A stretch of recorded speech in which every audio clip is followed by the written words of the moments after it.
السلام علیکم۔ اگر آپ نے میرے چینل سٹوریز ہب کو سبسکرائب نہیں کیا تو پلیز کر دیں اور بیل آئیکن کو بھی دبا دیں تاکہ آپ کو میری ہر کہانی سب سے پہلے مل سکے۔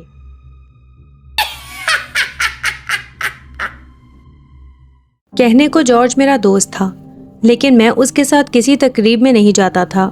اس کی وجہ اس کا مزاحیہ حلیہ، گنجا ٹیڑھا سر، ٹیڑھی آنکھیں، باہر کو نکلے ہوئے دانت، چال بھی ایسی بے ڈھنگی جیسے معذور زمین پر چل رہا ہو۔ لوگ اس سے ملنا جلنا پسند نہیں کرتے تھے۔ اسی سبب وہ احساس کمتری میں مبتلا ہو گیا تھا۔ اس کی تعلیم بھی بہت معمولی تھی۔ ایک دن اس نے اعلان کیا کہ روزی اس کی دلہن بنے گی۔ اس بات پر میرا منہ کھلے کا کھلا رہ گیا، کیونکہ روزی جارج کی کزن تھی اور بہت خوبصورت تھی۔ دوسرا، اس نے جارج سے دلی نفرت کا اظہار کیا تھا اور ہمارے سامنے ہی وہ کئی بار جارج کی بے عزتی کر چکی تھی۔ جارج یہ خبر سنا کر چلا گیا۔ میں سوچتا رہ گیا کہ روزی جارج جیسے انسان سے شادی پر کیسے راضی ہو گئی۔ کچھ دوستوں کا خیال تھا کہ جارج نے گپ ماری ہے اور ہمیں پریشان کر کے چلا گیا ہے۔ ہم کل 9 دوست تھے اور ہم میں سے 7 دوستوں کو روزی پہلے ہی ٹھکرا چکی تھی۔ ہم سب دوستوں نے پلان کیا کہ روزی اور جارج کے تعلق کے بارے میں جانیں گے اور ان کی جاسوسی کریں گے، یہ جاننے کے لیے کہ کیا واقعی جارج کی شادی روزی سے ہو رہی ہے کہ نہیں، یا پھر جارج ہم سب کو بیوقوف بنا رہا ہے۔ یہ کام کرنے کے لیے مارشل اور مجھے منتخب کیا گیا، کیونکہ مارشل روزی کا پڑوسی تھا اور جارج میری عزت کرتا تھا۔ اس کے علاوہ روزی بھی میری عزت کرتی تھی، کیونکہ اسے معلوم تھا کہ میں اس کا طلبگار نہیں ہوں۔ خدا کی قدرت دیکھیں کہ مارشل انہی دنوں بہت بیمار پڑ گیا اور مجھے ڈیٹیکٹیو بننے کا موقع مل گیا۔ جینٹ جو میری بیوی تھی، بچوں کو لے کر میکے گئی ہوئی تھی اور میں گھر میں اکیلا تھا، اس لیے میں نے روزی اور جارج کی نگرانی شروع کر دی۔ جلد ہی مجھے ان دونوں کو ایک ساتھ دیکھنے کا موقع ملا۔ مارچ کی ایک گرد آلود صبح تھی۔ میں جارج کے گھر سے قریب ہی کیفے میں بیٹھا ناشتہ کر رہا تھا تو روزی اور جارج سڑک پر نظر آئے۔ سڑک پر انہوں نے ایک ٹیکسی کو روکنے کا اشارہ کیا اور اس میں بیٹھ کر شمال کی جانب روانہ ہو گئے۔ میں نے اپنا ناشتہ چھوڑ کر اپنی موٹر سائیکل پکڑی اور ان کا پیچھا کرنا شروع کر دیا۔ ٹیکسی بڑی سڑک چھوڑ کر قبرستان والی سڑک پر آ گئی۔ میں نے کچھ فاصلے پر ان کا پیچھا جاری رکھا۔ ہمارے شہر کے سب سے بڑے قبرستان کے دروازے پر جارج اور روزی کی ٹیکسی رک گئی اور وہ دونوں ٹیکسی سے اتر کر اندر چلے گئے۔ میں نے اپنی موٹر سائیکل سڑک کے کنارے ٹی سٹال کے پاس کھڑی کی اور ڈرتا ڈرتا ان کے پیچھے قبرستان چلا گیا۔ اتنے بڑے قبرستان میں انہیں تلاش کرنا، اور وہ بھی اس طرح کہ انہیں میری خبر نہ ہو، بہت مشکل کام تھا۔ لیکن میں بھی ایک بہترین جاسوس تھا اور اپنے کام سے پوری طرح واقف تھا، اور بالآخر میں نے بھی انہیں اپنی ذہانت سے ڈھونڈ ہی نکالا۔ قبر کے پاس کھڑی روزی بہت خوبصورت لگ رہی تھی۔ جارج اور روزی آپس میں بات کر رہے تھے۔ میں ایسی جگہ چھپا جہاں سے ان کی آوازیں سن سکوں۔ روزی کہہ رہی تھی، میں چاہتی ہوں کہ میرا ہونے والا شوہر میرے حکم پر اپنی جان تک قربان کر دے۔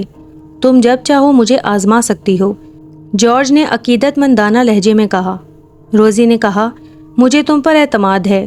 تم نے میرے کہنے پر اپنا ہاتھ جلتے ہوئے انگاروں پر رکھ دیا تھا، لیکن میں زیادہ سخت امتحان لینا چاہتی ہوں۔ وہ ایک وقتی جذبہ تھا۔ ہو سکتا ہے تمہیں میری وجہ سے کچھ دیر تک آزمائش میں مبتلا رہنا پڑے، تو ہمت ہار بیٹھو گے۔ جارج نے ایسے جواب دیا کہ جیسے وہ مکمل طور پر روزی کے قبضے میں ہو۔ اس نے کہا، اب مجھے کیا کرنا ہوگا؟ تو روزی نے کہا، مجھے قبرستانوں سے خوف آتا ہے۔ لوگ کہتے ہیں رات کے وقت قبرستانوں میں آوارہ روحیں آتی ہیں۔ میں ان روحوں کی حقیقت معلوم کرنا چاہتی ہوں، لیکن مجھ میں اتنی ہمت نہیں ہے کہ رات کے وقت یہاں رہ سکوں۔ میری جگہ تم آج رات قبرستان میں رات بسر کرو گے۔ دیکھو، رات میں کسی وقت بھی یہاں آؤں، اور اگر تم موجود نہ ہوئے تو زندگی بھر تم سے بات نہیں کروں گی۔ بس اسی لیے تمہیں یہاں لائی ہوں۔ جارج نے بڑا تڑپ کے جواب دیا، ایک رات تو کیا، میں عمر بھر قبرستان میں رہنے کے لیے تیار ہوں۔ روزی نے کہا، ٹھیک ہے، قبر کی سیل اٹھا کر تابوت پر لیٹ جاؤ، کل صبح میں تمہیں لینے آؤں گی۔ بسکٹ، کیک اور کھانے پینے کا سامان اپنے پاس رکھ لو۔ یہ کہہ کر روزی اٹھ کھڑی ہوئی اور کھانے پینے کا سامان جارج کے پاس رکھ دیا۔ جارج نے پرستش کے انداز میں اس کی طرف دیکھا اور پھر وزنی سل ایک طرف رکھ کر تابوت کے اندر لیٹ گیا۔ روزی نے کچھ خشک جھاڑیاں اس کی سل پر رکھ دیں تاکہ آنے والوں کو اس پر شک نہ ہو۔ اور کسی کی اس پر نظر نہ پڑے۔ وہ چھوٹے چھوٹے قدم اٹھاتی قبرستان کے دروازے کی طرف چل پڑی۔ میں کچھ دیر خاموش کھڑا رہا اور جب وہ نظروں سے اوجھل ہو گئی تو آگے بڑھ کر جھاڑیاں ایک طرف پھینک دیں اور ہنستے ہوئے کہا، 20ویں صدی کے مجنوں صاحب ذرا باہر تشریف لائیں گے؟ میری آواز سن کر جارج کے پسینے چھوٹ گئے۔ وہ اٹھا اور میرے قدموں میں گر کر بولا، خدا کے لیے میرے حال پر رحم کرو، مجھے تنہا چھوڑ دو۔ اگر تم نے کسی کو میرے بارے میں ایک الفاظ بھی بولا تو میں قسم کھاتا ہوں کہ میں خودکشی کر لوں گا۔ جارج نے یہ بات کچھ ایسے انداز میں کہی کہ مجھے رحم آ گیا۔ میں نے کہا، میں کسی سے نہیں کہوں گا مگر تم باہر نکلو۔ جارج باہر آ گیا۔ ہم دونوں زمین پر بیٹھ گئے۔ وہ کچھ دیر میری طرف دیکھتا رہا، پھر آنکھوں میں آنسو بھر کر بولا، میں جانتا ہوں تم مجھے بیوقوف سمجھتے ہو۔ تمہارا خیال ہے کہ مجھ پر عشق کا بھوت سوار ہے، حالانکہ یہ دونوں باتیں غلط ہیں۔ روزی کے باپ نے اس کی ماں کو گھر سے نکال دیا تھا۔ ماں بیٹی اب تک ملازمت کر کے اپنا پیٹ پالتی ہیں۔ روزی نے بچپن سے ہی اتنے غم دیکھے ہیں، اتنی تکلیفیں اٹھائی ہیں کہ اسے اب کسی بھی مرد پر اعتماد نہیں رہا۔ ہونے والے شوہر کو اپنے قدموں پر جھکانے سے اس کی انا کو تسکین ملتی ہے۔ وہ میری کزن ہے اور میں چاہتا ہوں کہ اس کا مرد کی ذات پر سے اعتماد بحال ہو جائے۔ جہاں تک میرا تعلق ہے تو میری شکل و صورت تو ویسے بھی معاشرے میں قابل قبول نہیں ہے۔ میں اور روزی ایک ہی کشتی میں سوار ہیں۔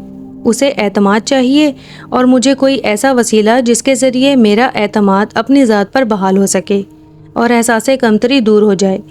روزی میری آخری امید ہے۔ وہ میرے لیے محبوبہ نہیں، زندگی کی علامت ہے۔ اگر اس کے ساتھ میری شادی ہو جائے تو تم سب لوگوں پر مجھے ایک طرح سے فوقیت حاصل ہو جائے گی اور یہ فوقیت مجھے اپنے آپ کو سنبھالنے میں مدد دے گی۔ میں نے کبھی تمہارا برا نہیں چاہا اور اب میں تم سے درخواست کرتا ہوں کہ میرے بارے میں اپنی زبان بند رکھو۔ تم کہتے ہو تو میں اپنی زبان بند رکھوں گا، لیکن دوست مجھے یقین ہے روزی کا ذہنی توازن درست نہیں۔ کیا واقعی اس نے تمہیں جلتے ہوئے انگاروں پر ہاتھ رکھنے کا حکم دیا تھا؟ ہاں، مگر میں تمہیں اس کی وجہ بتا چکا ہوں۔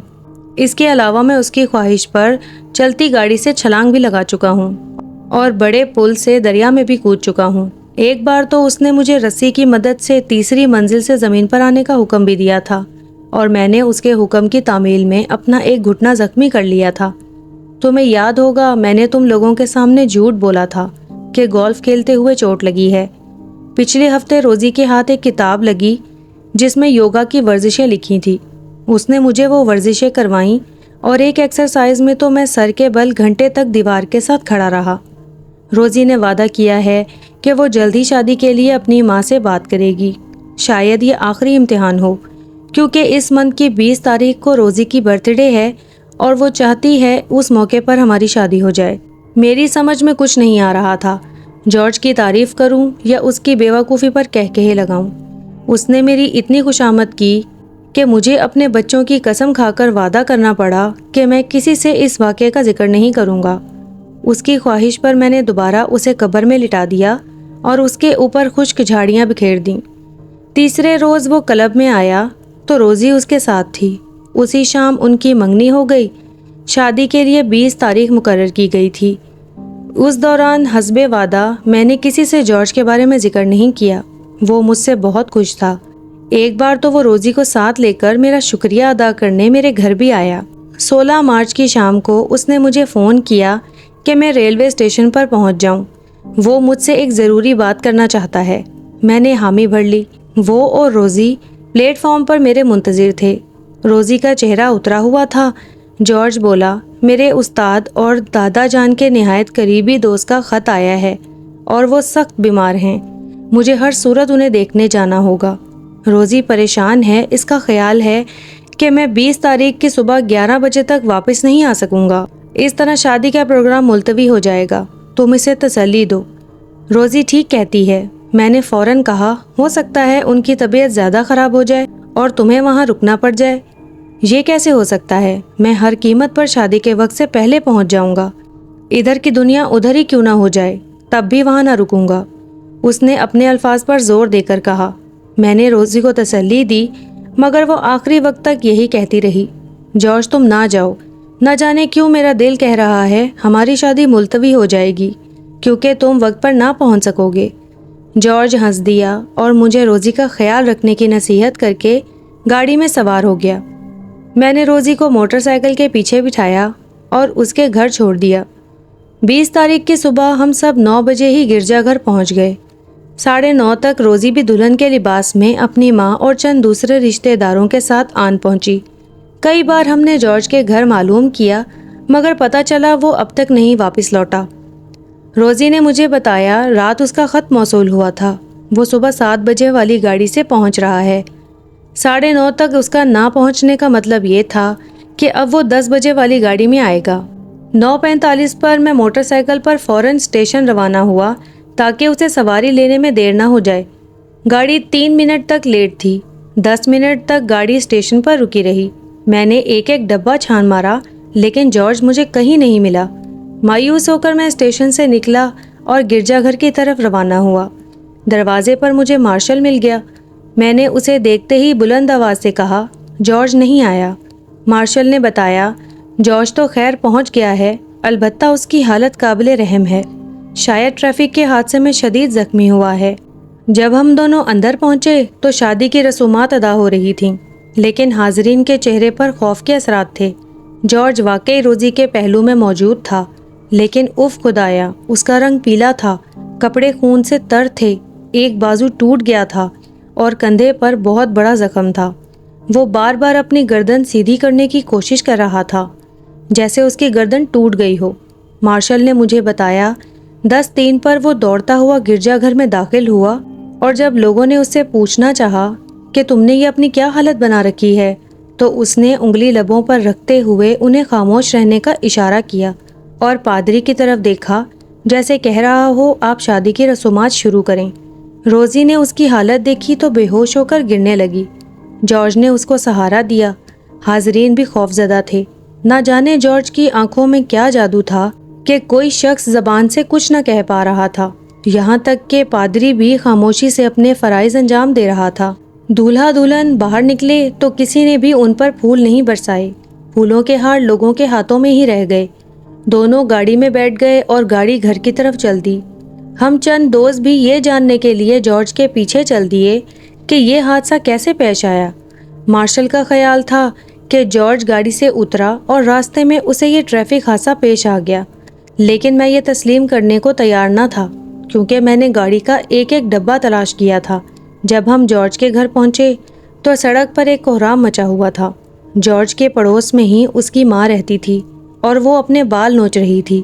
معلوم ہوا کہ گاڑی گھر کے سامنے پہنچی اور جب ڈرائیور نے اتر کر دروازہ کھولا تو اندر روزی کی لاش پڑی تھی اور جارج غائب تھا۔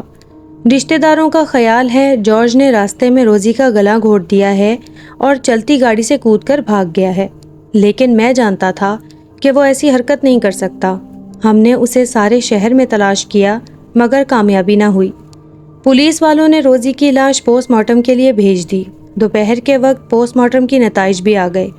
ڈاکٹر نے بیان دیا لاش پر کسی ضرب کا نشان نہیں اور نہ گلا گھونٹ کر مارا گیا ہے، موت دل کا دورہ پڑنے سے ہوئی ہے۔ پولیس کا خیال تھا کہ جارج کو زخمی دیکھ کر روزی ڈر گئی اور اسی حالت میں اس کے دل کی دھڑکن بند ہونے سے اچانک اس کی موت واقع ہو گئی۔ جارج نے اسے مردہ دیکھا تو اس خوف سے کہ پولیس قتل کے جرم میں اسے گرفتار نہ کر لے چلتی ہوئی گاڑی سے باہر کود گیا، لیکن 3 بجے ہمارے سارے خدشات دور ہو گئے اور ایک ایسی حقیقت سامنے آئی جس نے حیرت کے سبب ہمیں پاگل کر دیا۔ سنگا والی سے پولیس نے اطلاع دی کہ آج یعنی 20 تاریخ کی صبح 5 بجے سنگا والی کے اسٹیشن کے قریب جارج نامی ایک نوجوان تیزی سے ریل گاڑی میں سوار ہونے کے لیے پلیٹ فارم کی طرف دوڑا تو ایک تیز رفتار کار نے اسے کچل دیا۔ لاش پوسٹ مارٹم کے بعد 3 بجے کی گاڑی سے بھیجی جا رہی ہے۔ جارج صبح 5 بجے مرا، 1 بجے تک پوسٹ مارٹم ہوا، 10 بجے وہ اپنی شادی میں پہنچا اور پھر راستے میں ہی غائب ہو گیا۔ یہ ایک ایسا راز ہے جس پر سے پردہ اٹھانا کم سے کم میرے لیے تو ناممکن ہے۔ آج بھی جب میں اس واقعے کو یاد کرتا ہوں تو میرے رونگٹے کھڑے ہو جاتے ہیں۔ یہ ایک ایسا حادثہ ہے جسے میں زندگی بھر بھول نہیں سکتا۔